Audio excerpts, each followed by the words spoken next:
If you stay up late on the weekends, pull an all-nighter for work, or scroll on your phone in bed until 2 a.m., your body experiences a very specific kind of disorientation. Scientists call it social jet lag. Even without working a literal graveyard shift, the simple act of shifting your sleep schedule to match a modern lifestyle registers in your biology as a form of shift work. You know the immediate symptoms well. The next day, your brain feels thick with fog, your digestion stalls, and you experience intense cravings for high-calorie junk food instead of a normal appetite.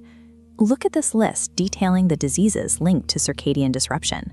Over time, those late-night symptoms compound into major threats. Chronic social jet lag correlates with a spectrum of conditions, ranging from obesity and type 2 diabetes to clinical depression. Ernest, we often prioritize catching up on sleep over the weekend, yet waking up tired is merely the surface level of a much deeper physiological misalignment. These illnesses arise when we break a deeply ingrained biological code. We are dismantling the primordial timing system that governs how our bodies function. For decades, scientists assumed that human sleep patterns were purely reactionary. The sun comes up, we wake up. The sun goes down, we go to sleep. To test this, researchers in the 1950s sent a volunteer deep into a cave in the Andes Mountains, completely isolated from sunlight, clocks, or any hint of the time outside. Without the sun to guide him, his sleep schedule remained surprisingly consistent. He went to sleep and woke up on a rhythm that lasted exactly 24 hours and 15 minutes. That extra 15 minutes confirmed that our rhythms are independent of the sun. We possess a hardwired internal biological metronome that operates even in total darkness. Because we possess this physical internal hardware, we must discover exactly where it lives inside us and how our modern habits are breaking it. That primary hardware is a small cluster of cells located at the base of the brain called the suprachiasmatic nucleus, or SCN. It acts as our master clock, firing off the central commands for when we sleep and when we release specific hormones. But this creates a mechanical problem. How does a master clock locked inside a pitch-black skull know what time it is outside? Blind individuals often provide a window into how this works.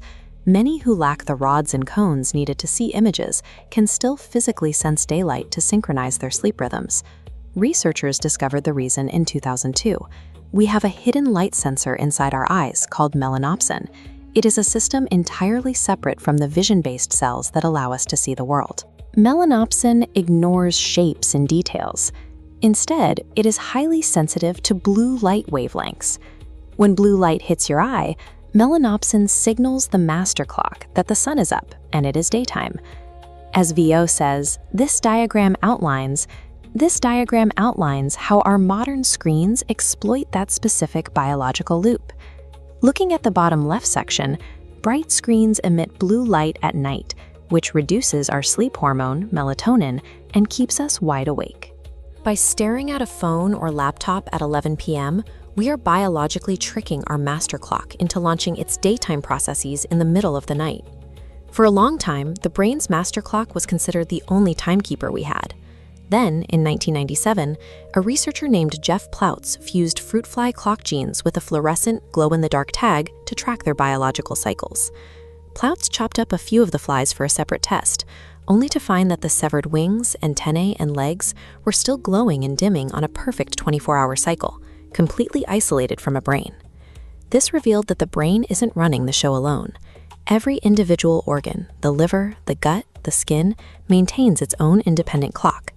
At the genetic level, these local clocks are driven by something called the period, or PER gene. Think of it like a tiny ice maker inside your cells. The PER gene slowly manufactures a specific protein block by block. When the cell's container is completely full, a sensor triggers the machine to shut off. Over exactly 24 hours, the cell uses up and depletes that accumulated protein. Once the bin is empty, the cycle resets. We function as a synchronized network of billions of tiny genetic timers, all fighting to stay on the same schedule. Here is where the system gets complicated. While the brain's clock uses light to set its time, the local clocks in your organs rely on a totally different input: food. The very first bite of food you take in the morning acts as the starting gun, resetting the clock for your liver and your gut to begin their daily work. This creates a severe biological conflict if you eat late at night. Your brain, reacting to the darkness outside, shuts down for sleep, while your gut, reacting to that midnight snack, is forced to wake up and process. The timing of our meals dictates the internal time zone of our vital organs.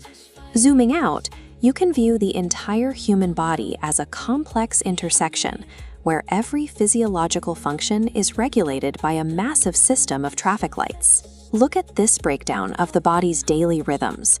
There is a strict day and night split. Daytime functions like high alertness and insulin production occupy a different time zone than nighttime memory consolidation and deep sleep.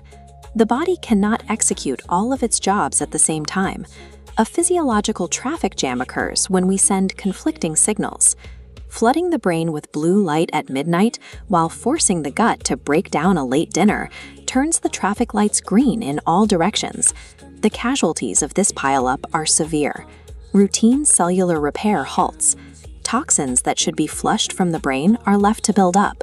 Metabolic processing in the liver stalls out. Grounded. When these biological systems fail to communicate, the body loses its primary defense against the cellular wear and tear that drives metabolic syndrome, heart disease, and cognitive decline. Mastering the when of our daily lives, the timing of light and food, serves as a primary pillar for long-term preventative medicine. Aligning our habits with our biological rhythm is the key to protecting our health. Thank you for watching. If something in this resonated with you, then you're already closer than you think. If you're ready to go deeper, there's a link below to my book, Quantum Healing Codes: Unlock the New Science of Self-Rejuvenation. This isn't theory, it's a framework you can actually use. Tap the link below and step into it.